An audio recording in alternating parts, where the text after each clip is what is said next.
আপনি মোবাইল ঘাঁটছেন, মোবাইলের মধ্যে হয়তো বা অশ্লীলতার সঙ্গে জড়িত, মন্দ কর্মের সঙ্গে জড়িত, খারাপ কর্মের সঙ্গে জড়িত, সেটাও আপনার আমল নামাতে লিপিবদ্ধ হতেই আছে। نحمده ونستعينه ونستغفره ونعوذ بالله من شرور أنفسنا ومن سيئات أعمالنا من يهده الله فلا مضل له ومن يضلله فلا هادي له وأشهد أن لا إله إلا الله وحده لا شريك له وأشهد أن محمدا عبده ورسوله أما بعد فإن خير الحديث كتاب الله وخير الهدي هدي محمد صلى الله عليه وسلم وشر الأمور محدثاتها وكل محدثات بدعة وكل بدعة ضلالة وكل ضلالة في النار. قال الله تعالى: أعوذ بالله من الشيطان الرجيم. بسم الله الرحمن الرحيم. يا أيها الذين آمنوا اتقوا الله حق تقاته ولا تموتن إلا وأنتم مسلمون.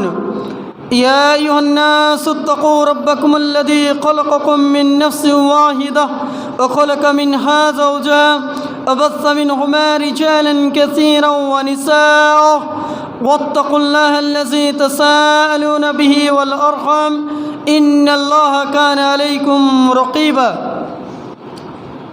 يا أيها الذين آمنوا اتقوا الله وقولوا قولا سديدا يصلح لكم أعمالكم ويغفر لكم ذنوبكم ومن يطع الله ورسوله فقد فاز فوزا عظيما.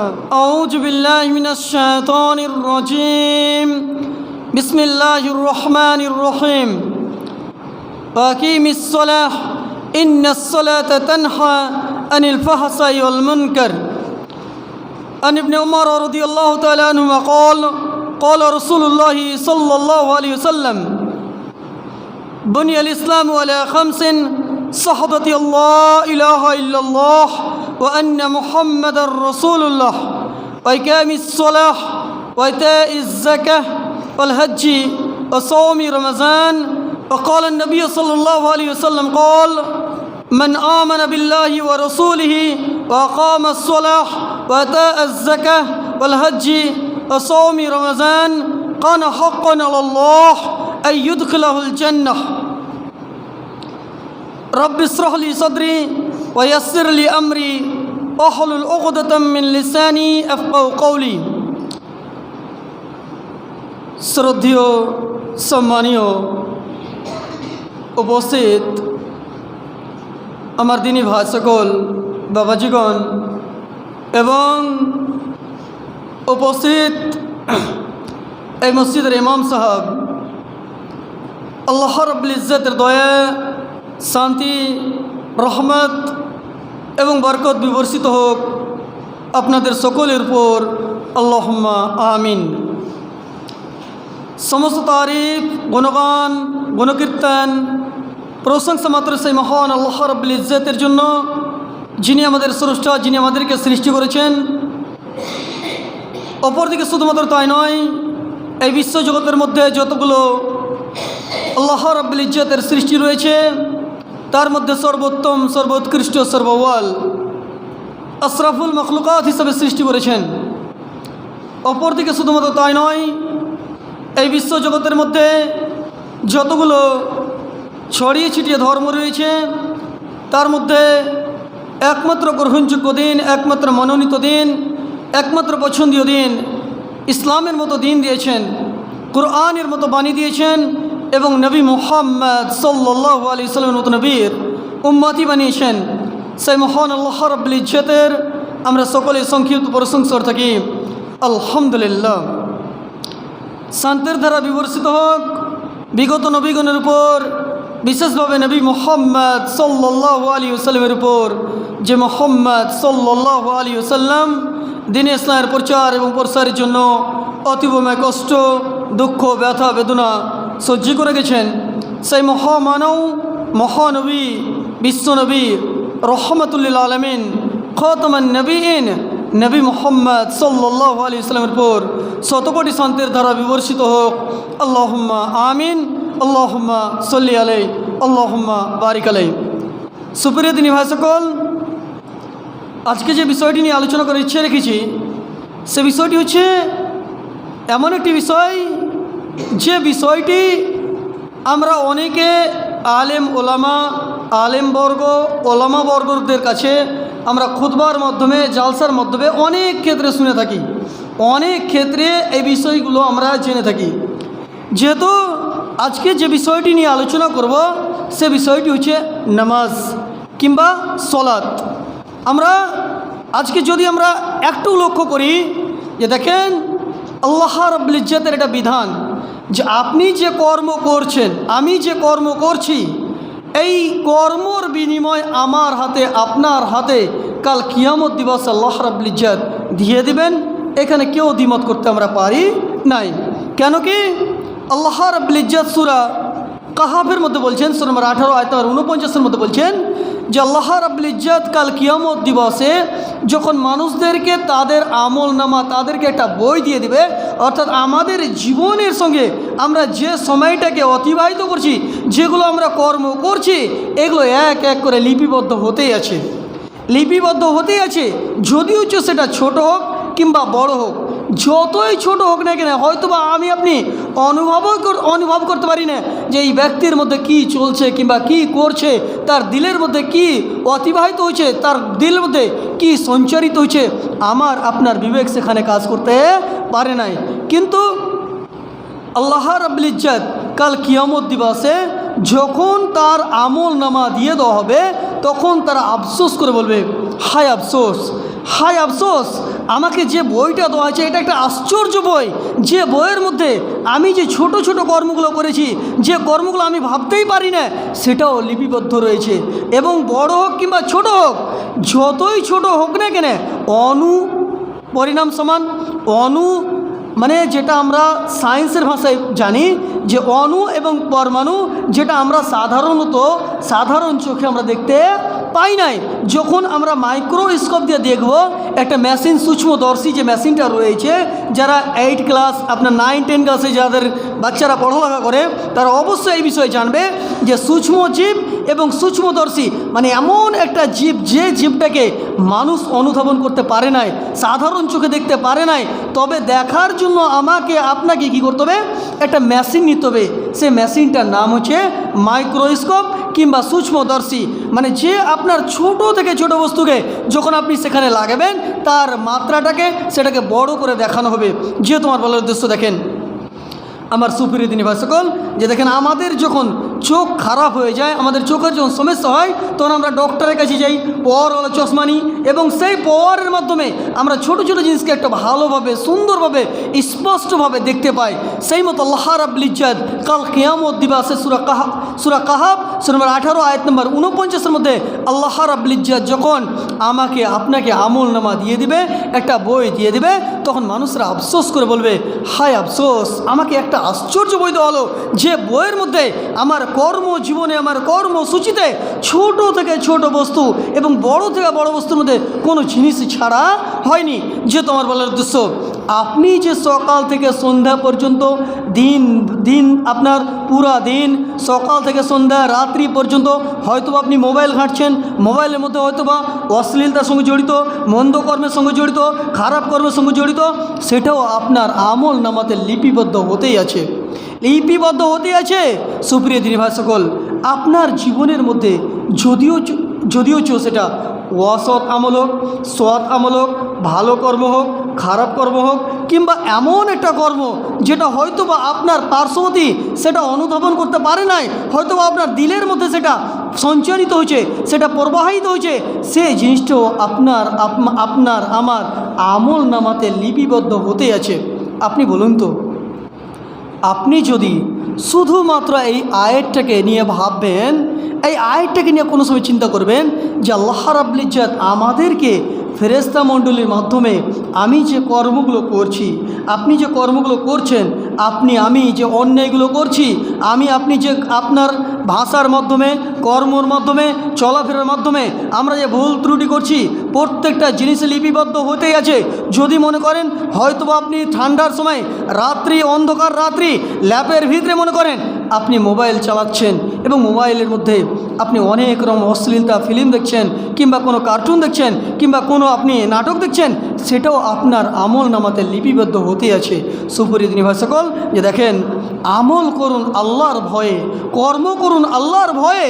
যেহেতু আমি যে কথাটা আপনাদেরকে বুঝাতে চাই, আমি যে বিষয়টা আজকে সিলেক্ট করেছি সেটা হচ্ছে নমাজের আহমিয়ত কী রয়েছে, তার গুরুত্ব কী রয়েছে, তার কী মহত্ব রয়েছে।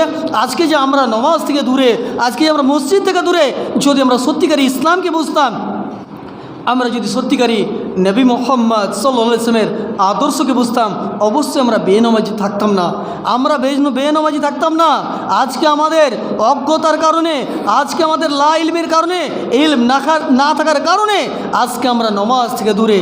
আপনি কোনো সময় ভাববেন যে আমি যে সকালে ফিল্ম দেখে নিলাম, আমি যে কার্টুন দেখে নিলাম, আমি যে নাটক দেখে নিলাম, এটা আপনার জন্য আপনার খাতাতে কিন্তু লেখা হয়ে গেল, আপনার খাতাতে লেখা হয়ে গেল।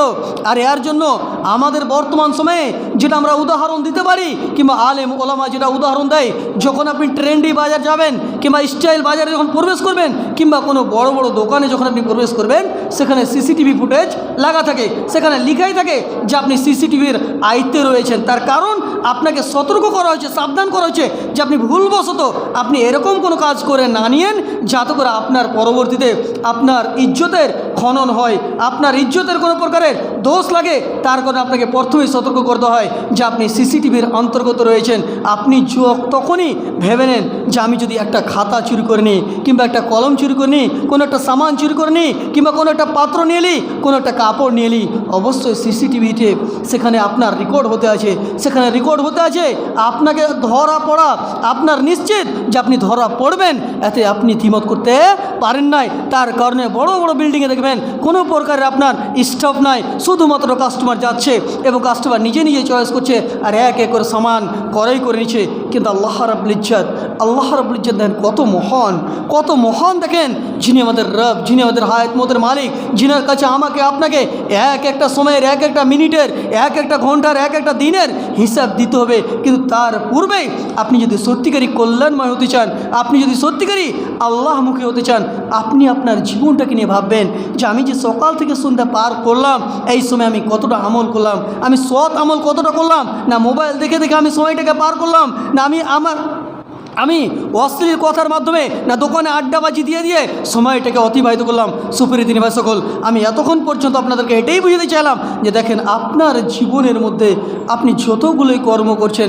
যদিও সেটা নেক আমল হোক, যদিও সেটা অসৎ আমল হোক, যদিও সেটা মন্দ কথা হোক, যদিও সেটা ভালো কথা হোক, সেটা আপনার আমল নামাতে, আপনার খাতাতে আপনাকে আল্লাহ রাব্বুল ইজ্জত একটা বই দিয়ে দেবেন। কাল কিয়ামত দিবসে একটা বই দিয়ে দেবেন এবং সে বইয়ের মধ্যে থাকবে আপনার কর্মসূচি, আপনার জীবনে যে আপনি যতগুলো কর্ম করেছেন প্রত্যেকটা জিনিস সেখানে লিপিবদ্ধ থাকবে। সুপ্রিয় ভাই সকল, আমি যে কথা বলতে চাইলাম যে দেখেন নামাজ এত গুরুত্বপূর্ণ, এত মহত্বপূর্ণ, যেহেতু নবী মুহাম্মদ সাল্লাল্লাহু আলাইহি ওয়াসাল্লাম যখন এই দুনিয়া থেকে বিদায় হচ্ছেন, যখন বিদায়মুখী, সেই মুহূর্তে সাহাবা ইকরামদেরকে বলছেন, এ আমার সাহাবা ইকরাম, আসসালাহ। যখন নবী মুহাম্মদ সাল্লাল্লাহু আলাইহি ওয়াসাল্লাম এই দুনিয়া থেকে বিদায় হচ্ছেন, সেই মুহূর্তে এ কথা বললেন নাই যে আমার ফাতেমার তোমরা দেখরেখ করিও, আমার আত্মীয় স্বজনের দেখরেখ করিও, বরঞ্চ এই কথাই, এই শিক্ষাই আমাদেরকে দিয়ে গেছেন যে তোমরা নমাজের হেফাজত করিও। আপনি ভাবুন তো যে মুহাম্মদ সাল্লাল্লাহু আলাইহি ওয়াসাল্লামের সর্বশেষ পেগাম আমাদের জন্য ছিল, সেটা ছিল সলাহ, সেটা ছিল নামাজ। কিন্তু সেই নামাজকে আমরা কোনো গুরুত্বই দিই নাই, আমরা মসজিদমুখী হতেই পারি নাই। আপনি যখন ভাববেন, আপনাদের এরিয়ারই কথা ভাবেন, আমাদের ইলেমেরই ভাবেন, কিংবা যে কোনো গ্রামেরই ভাবেন, যে 100% মানুষের মধ্যে হয়তো বা আপনি বেশি থেকে বেশি যদি পান, যদি ভালো গ্রাম মনে করে ভাবেন, তো হয়তো বা 100-র মধ্যে আপনি 10 জনকে নামাজি পাবেন, 90 জনই নামাজ থেকে বিমুখ হয়ে আছে। যেহেতু আমার বলার উদ্দেশ্য যে দেখেন নমাজ এত গুরুত্বপূর্ণ যে নমাজ যদি আপনার সঠিক হয়ে যায়, অবশ্যই আপনার যতগুলো যে আমল রয়েছে, আপনি হয়তো বা সাদকা করেছেন, মসজিদে দান করেছেন, মাদ্রাসাতে দান করেছেন, আপনার আব্বা আম্মার খিদমত করেছেন, যদি আপনার নমাজ সঠিক হয় তবে সেগুলো কাজে আসবে। যদি আপনার নমাজই নেই, আপনি নমাজ পড়েন নাই, আপনি আপনার আম্মার খিদমত করেছেন, আপনার আব্বার খিদমত করেছেন, মসজিদ বানিয়েছেন, মাদ্রাসা বানিয়েছেন, আত্মীয় স্বজনের দেখরেখ করেছেন, সেগুলো আপনার কোনো কাজে আসবে না। যেহেতু নামাজের ব্যাপারে আল্লাহ রাব্বুল ইজ্জত স্বয়ং সূরা আনকাবুতের মধ্যে সূরা নম্বর 29 আয়াত নম্বর 45 মধ্যে বলেন, ওয়াকিমিস সালাহ, নামাজ কায়েম করো, ইন্নাস সালাতা তানহা আনিল ফাহশাই ওয়াল মুনকার, বেশক নিশ্চয় নামাজ তোমাদেরকে অন্যায়, অত্যাচার, আপনার খারাপি কাজ থেকে আপনাকে বাধা দিবে। আপনি ভাবুন, একটু চিন্তা করুন, আল্লাহ রাব্বুল ইজ্জত এখানে কত চমৎকার কথা বলছেন, ওয়াকিমিস সালাহ, নামাজ কায়েম করো, ইন্নাস সালাতা তানহা আনিল ফাহশাই ওয়াল মুনকার, নিশ্চয় নামাজ আপনার মন্দ, অশ্লীলতা, খারাপ, নোংরা কাজ থেকে আপনাকে হেফাজত করবে। আপনি ভাববেন যে নমাজ আবার আমাকে কিভাবে হেফাজত করবে? আপনি যদি সত্যি নমাজি হয়ে থাকেন তবে আপনি কখনোই মদের আড্ডাতে যেতে পারেন নাই। আপনি যদি 5 ওয়াক্ত নমাজি হয়ে থাকেন, আপনি যদি মসজিদমুখী হয়ে থাকেন, আপনি কখনোই মদের আড্ডাতে বসতে পারেন নাই। কেন? আপনি জানেন যে আমি যে নমাজি, আমি তো জোহরের নমাজ পড়লাম, জোহর থেকে আসরের মধ্যে কতটা সময় থাকে? হয়তো বা 2 ঘন্টা কিংবা 2.5 ঘন্টা, এই মতো টাইম থাকে। এই মধ্যে আপনি যখন গেলেন, আপনি ভাবছেন আমি তো আবার আসরের নামাজের জন্য যাব, আমি কিভাবে মদ পান করতে পারি, আমি কিভাবে মদের সঙ্গে জড়িত হতে পারি। আপনি দেখেন আল্লাহ রাব্বুল ইজ্জত এর কত চমৎকার কথা বলছেন। দেখেন যে আপনারা নমাজ কায়েম করুন, নিশ্চয় নমাজ আপনাদেরকে মন্দ, অশ্লীলতা, খারাপ কাজ থেকে, কর্ম থেকে বিরত রাখবে। যেহেতু আমার বলার উদ্দেশ্য, যখন আপনি নমাজি হবেন অবশ্যই আপনি অশ্লীলতা, মন্দ, খারাপ, কুকর্ম থেকে বেঁচে যাবেন। যেহেতু আমার বলার উদ্দেশ্য, চলেন একটি ঘটনার দিকে যাই। আপনার সহিহ বুখারীর মধ্যে হাদিসটি রয়েছে 3436 নম্বর হাদিস, 3436 নম্বর হাদিস। নবী মুহাম্মদ সাল্লাল্লাহু আলাইহি সাল্লাম বলছেন যে এই দুনিয়াতে বাল্যকাল, ছোট্টবেলাতে, কথা বলার চেষ্টা করবেন, ছোট্ট মানে দুধ পান করা ছেলে কথা বলেছে।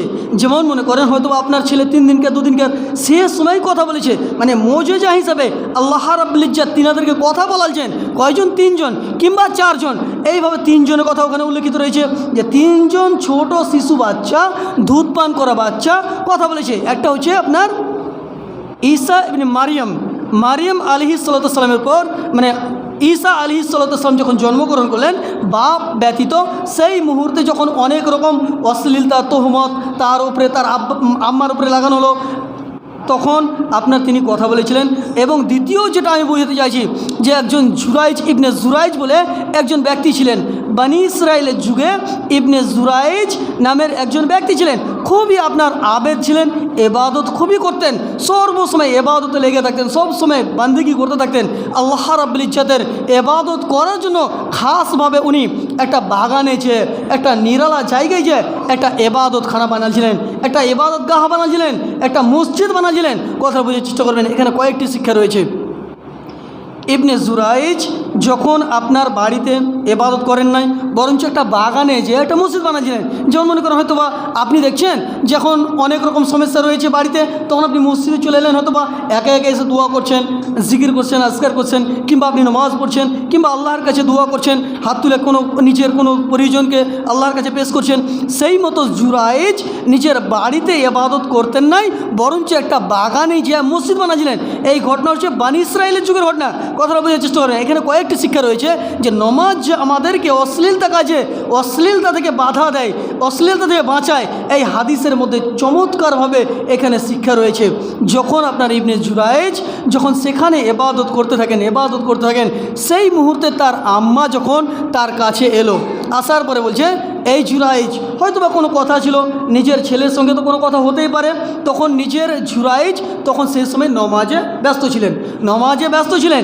যখন নমাজ পড়ছেন সেই সময় তার আম্মা ইশারা করছেন, এ জুরাইজ, তখন নিজে মনে মনে ভাবছে, এখন তো আমি আল্লাহর ইবাদত করছি, এখন তো আমি নমাজে ব্যস্ত, এখন আমি আমার আম্মার সঙ্গে কীভাবে কথা বলতে পারি? আমি এখন কথা বলবো নাই, যখন আমার নামাজ শেষ হয়ে যাবে, যখন আমার ইবাদত শেষ হয়ে যাবে, সে সময় আমি আমার আম্মার সঙ্গে কথা বলে নিব।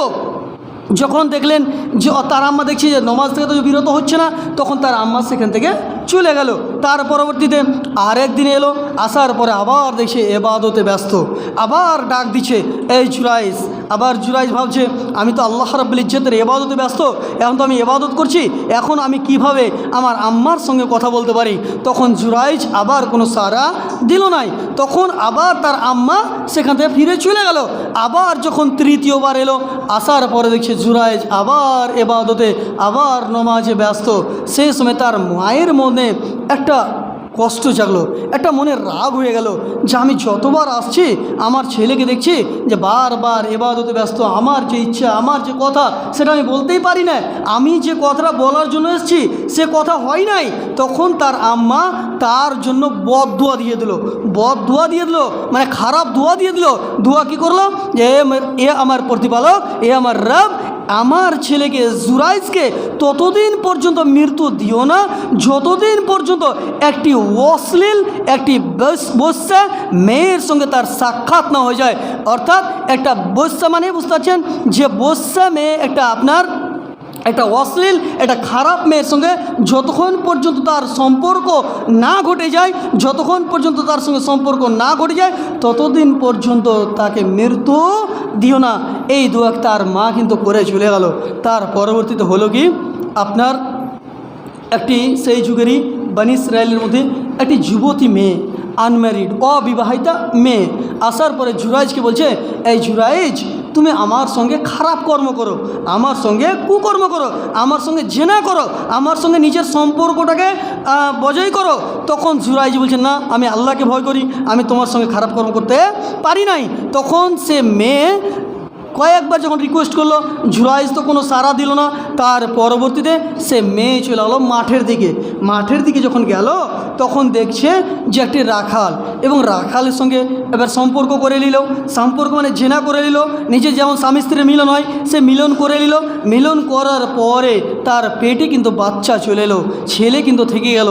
যখন আস্তে আস্তে আস্তে আস্তে যখন টাইম এলো, যেই মতো আপনাদের বাড়িতে, আমাদের বাড়িতে, আমাদের গ্রামে যেই মতো ছেলে হয় সেই মতো সে মেয়ের কিন্তু ছেলে হয়ে গেল। তখন গ্রামবাসী হতভম্ব হয়ে গেল, এ মেয়ে তো অবিবাহিতা, এ মেয়ে তো বিবাহ হয়নি, এ মেয়ের যখন বিবাহ হয়নি তো ছেলে কিভাবে পেটে এলো? অবশ্যই এই মেয়ে কোনো না কোনো কাউরির না কাউরির সঙ্গে খারাপ কর্ম করেছে, কুকর্ম করেছে, কাউরি না কাউরির সঙ্গে জেনা করেছে। যেই মুহূর্তে তাকে জিজ্ঞাসা করা হলো সে মেয়েকে, যে মেয়ে তুমি বলো তুমি কার সঙ্গে এই খারাপ কর্ম করলে, তুমি কার সঙ্গে তুমি এই সম্পর্ক করলে, তুমি কার সঙ্গে এই জিনা করলে, তুমি কার সঙ্গে এই সম্পর্ক করলে? তখন সে মেয়ে সেই জুরাইজের ওপরে তোহমত লাগিয়ে দিল, দোষ লাগিয়ে দিল, কিন্তু হাকিকাতে উনি দোষী না। তারপরে গ্রামবাসী অনেকটা ক্ষিপ্ত, এত ক্ষিপ্ত হয়েছে জুরাইজকে মেরে মেরে মেরে মেরে তার ইবাদত গাহকে, তার মসজিদকে ভেঙে চার মুর করে দিল।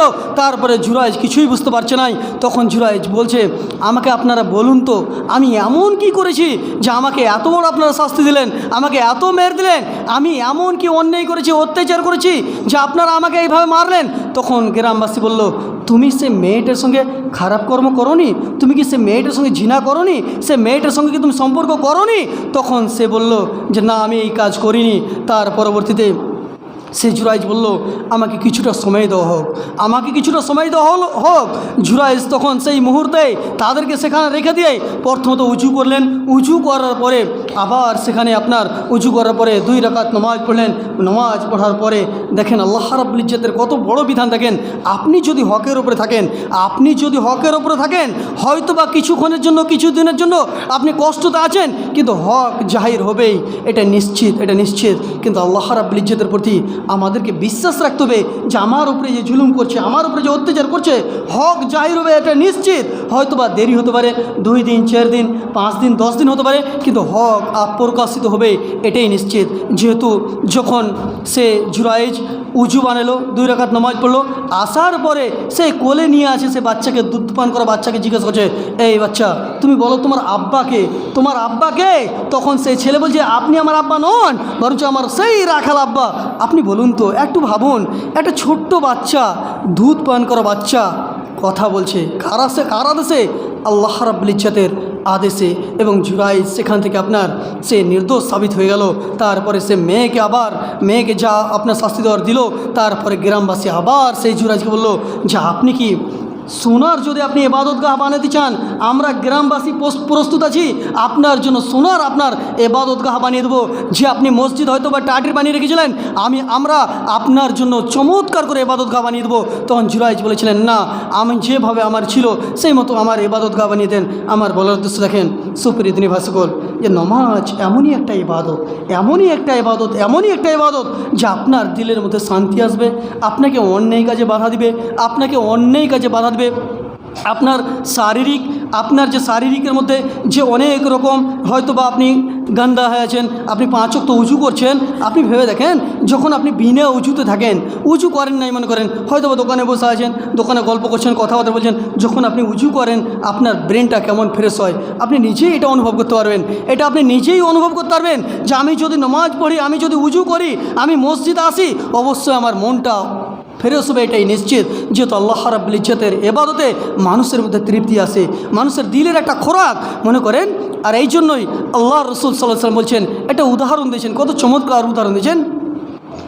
মাসালুল লাযী ইয়াযকুরু রাব্বাহ ওয়াল্লাযী লা ইয়াযকুরু রাব্বাহ মাসালুল হাইয়্যি ওয়াল মাইয়িত। নবী মুহাম্মদ সাল্লাল্লাহু আলাইহি সাল্লাম বলছেন, যে ব্যক্তিগুলো আল্লাহর জিক্র করলো, আল্লাহর ইবাদত করলো, আল্লাহর বন্দেগী করলো, তাদের উদাহরণ সেই মতো যেই মতো আপনার যারা ইবাদত করলো না। কথাটা বোঝার চেষ্টা করবেন। এখানে আল্লাহর রসুল সাল্লাল্লাহু আলাইহি সাল্লাম বলছেন, যে ব্যক্তিগুলো ইবাদত করলো, কার? আল্লাহর বন্দেগী করলো, আল্লাহর জিক্র করলো, আল্লাহর কাছে কেনে নিজের কোনো দরখাস্ত রাখলো, এবং যে ব্যক্তিগুলো আল্লাহকে ছেড়ে রেখেছে, আল্লাহর ইবাদত করে নাই, আল্লাহর জিকির করে নাই, নামাজ পড়ে নাই, তাদের উদাহরণ সেই মতো যেই মতো একটা মৃত এবং একটা জীবিত, মানে যিনারা আল্লাহর ইবাদত করছেন, আল্লাহর বন্দেগী করছেন, তার মানে আল্লাহর রসুল সাল্লাল্লাহু আলাইহি সাল্লাম উদাহরণ দিচ্ছেন যে তিনারা হচ্ছেন জীবিত, এবং যারা আল্লাহর ইবাদত থেকে বিমুখ হয়ে আছে, দূরে আছে, তারা মৃত্যুর মতো। সুপ্রিয় দিনী ভাই সকল, নামাজ এমনই একটা ইবাদত, আল্লাহর রসুল সাল্লাল্লাহু আলাইহি সাল্লামের কাছে আব্দুল্লাহ ইবনে মাসউদ রাদিয়াল্লাহু তাআলা আনহু এলেন, আসার পর বলছেন, আল্লাহ রসুল গো, আমাকে একটা এবাদত বলেন, আমাকে একটা কর্ম বলেন যেটা আল্লাহর কাছে সবচেয়ে প্যারা, সবচেয়ে মেহবুব তরিন, সবচেয়ে উত্তম এবাদত আমাকে একটা শিখিয়ে দেন। নবী মুহাম্মদ সাল্লাল্লাহু আলাইহি ওয়াসাল্লামকে জিজ্ঞাসা করছেন, আব্দুল্লাহ ইবনে মাসউদ রাদিয়াল্লাহু তাআলা আনহু জিজ্ঞাসা করছেন, আল্লাহ রসুল গো, আমাকে একটা এমন আমল বলে দেন যে আমলটা আল্লাহর কাছে সবচেয়ে উত্তম, সবচেয়ে মানে আপনার ভালো। তখন নবী মুহাম্মদ সাল্লাল্লাহু আলাইহি ওয়াসাল্লাম বলেন, আস-সালাতু ওয়াক্তিহা, সময়ে নামাজ কায়েম করা, সময়ে নামাজ পড়া। আপনি বলুন তো, সবচেয়ে উত্তম যেটা আল্লাহর কাছে আমাদের কানেক্ট করবে, যেটা আল্লাহর সঙ্গে সম্পর্ককে বজায় রাখবে, সেটা হচ্ছে সালাহ। যেহেতু আমি বারবার এই আয়াতটা আপনাদের সামনে পরিবেশন করি, সূরা তাহা সূরা 20 আয়াত নম্বর 14 মধ্যে আল্লাহ বলছেন, ইন্নানি আনাল্লাহ লা ইলাহা ইল্লা আনা ফাবুদনি ওয়া আকিমিস সালাতা লিযিকরি। আল্লাহ রাব্বুল ইজ্জত কত চমৎকার কথা বলছেন। এই আয়াতটাই বলার পরই, এই আয়াতটাকে আপনাদের সামনে পরিবেশন করার পরে আমি আমার কথাকে ইতি করছি যে দেখেন, আল্লাহ রাব্বুল ইজ্জত বলছেন, ইন্নানি আনাল্লাহ। এই আয়াতটা হয়তো বা আমি আরও অনেক দিন বলেছি, এটা আমার বিশ্বাস যে আপনাদের সামনে অনেকবার এই আয়াতটা বলেছি। এই আয়াতের মধ্যে কত চমৎকার কথা বলছেন, দেখেন, ইন্নানি আনাল্লাহ, নিশ্চয় আমি আল্লাহ। আল্লাহ বলছেন যে নিশ্চয় আমি আল্লাহ, লা ইলাহা ইল্লা আনা ফাবুদনি, আমি ছাড়া কোনো সত্য মাবুদ নাই, তোমরা আমার ইবাদত করো। এখানে বুঝে দেখেন যে আপনি মিসকিনকে খাবার খাওয়াচ্ছেন, সেটাও ইবাদত, মাদ্রাসাতে দান করছেন, সেটাও ইবাদত, মসজিদ বানিয়েছেন, সেটাও ইবাদত, আপনার স্ত্রীকে হয়তো বা কোনো কথার মাধ্যমে ভালো কথা বলছেন, ভালোবাসা দেখাচ্ছেন, সেটাও ইবাদত। আপনি হয়তো আপনার আম্মা আব্বার খিদমত করছেন, সেটাও ইবাদত। আপনি আপনার ব্যবহার ভালো করছেন, পড়োশির সঙ্গে ভালো ব্যবহার, মানুষের সঙ্গে ভালো কথা বলছেন, সেটাও ইবাদত। কিন্তু আল্লাহ রাব্বুল ইজ্জত এখানে কত চমৎকার কথা বলছেন যে ইন্নানি আনাল্লাহ লা ইলাহা ইল্লা আনা ফাবুদনি ওয়া আকিমিস সালাতা লিযিকরি, এবং তোমরা নামাজ কায়েম করো আমার স্মরণ অর্থে। আপনি বুঝুন তো, আপনি হয়তো বা একটি ছোট্ট উদাহরণ দিয়ে আমি আমার কথা ইতি করছি। মনে করেন যে আপনার বাড়িতে বিবাহ হয়েছে, আপনার ছেলের কিংবা মেয়ের বিবাহ, আপনি ভাবছেন যে আমার বড় ছেলেকে স্টেশন পাঠাবো, স্টেশনে আপনি পাঠালেন, একটা ব্যাগ দিলেন, বললেন যে আমার ছেলে যাও তুমি সবজি করে এসো, তুমি সবজি করাই করে নিয়ে এসো। এবার দেখেন সবজির মধ্যে আপনি সবই কিছু চলে আসবে, বেগুন আসতে পারে, আলু আসতে পারে, টমাটার আসতে পারে, যে কোনো কিছু চলে আসতে পারে। সবজির মাধ্যমে যতগুলো সবজির মার্কেটে যতগুলো আছে, যে কোনো জিনিস আছে প্রত্যেকটাই সবজি, কিন্তু আপনি খাসভাবে বললেন যে তুমি বেগুন অবশ্যই নিয়ে আসবে। তার মানে কি বলছে যে বেগুনের গুরুত্ব সেই দিনকার জন্য আপনার প্রয়োজন রয়েছে, কিংবা আপনার কাছে অনেক গুরুত্ব, তার কারণে আপনি তাকিদ করে বললেন যে আমার ছেলে তুমি তো সবজি করাই করবে, তুমি তো সবজি কিনবে, কিন্তু বেগুন অবশ্যই করাই করবে। সেই মতো আল্লাহ রাব্বুল ইজ্জত বলছেন ওয়াকিমিস সালাতা লিযিকরি, এবং আমার স্মরণার্থে তোমরা নামাজ কায়েম করো, নামাজ কায়েম করো। এখানে আল্লাহ রাব্বুল ইজ্জত প্রথমত বললেন যে আমি আল্লাহ, আমি ছাড়া কোনো সত্য মাবুদ নেই, এবং তোমরা আমার এবাদত করো। এবং এবাদতের কথা বলার পরে বলছেন ওয়াকিমিস সালাতা লিযিকরি, এবং আমার স্মরণার্থে তোমরা নামাজ কায়েম করো। আপনি ভাবুন তো যে নামাজের গুরুত্ব কত বেশি, নামাজের গুরুত্ব কত বেশি। যেহেতু ইনশাআল্লাহ আজিজ পরবর্তীতে আরও সময় যে মতো আসবে ইনশাআল্লাহ সে বিষয়কে আরও আগে নিয়ে যাব। অনেক কথা ছিল, এখান থেকে এবার কথা ইতি করছি, যেহেতু সময় 5 মিনিট আরও বেশি হয়ে গেছে। সর্বশেষে আল্লাহর কাছে দোয়া করি, আল্লাহ গো আমাদের সকলকেই সঠিকভাবে 5 ওয়াক্ত নামাজ পড়ার তৌফিক দান করো, আল্লাহুম্মা আমিন। আল্লাহ গো আমাদের মধ্যে যিনারা অসুস্থ হয়ে আছে আল্লাহ, তুমি তাদেরকে সুস্থতা দান করুন, তুমি তাদেরকে সুস্থ করো এবং আমাদের সকলকে আল্লাহ তুমি দ্বীনে ইসলামকে বুঝার, তার প্রতি আমল করার তৌফিক দান করেন, আল্লাহুম্মা আমিন। এবং আরেকটি কথা, যদি কোনো শব্দের মাধ্যমে ভুল ত্রুটি হয়ে থাকে আপনার ছোট্ট ভাই, ছোট্ট সন্তান হিসেবে আমাকে ক্ষমা করবেন। এখান থেকে আমার কথা গীতি করছি, রব্বানা তাকাব্বাল মিন্না ইন্নাকা আনতাস সামিউল আলিম।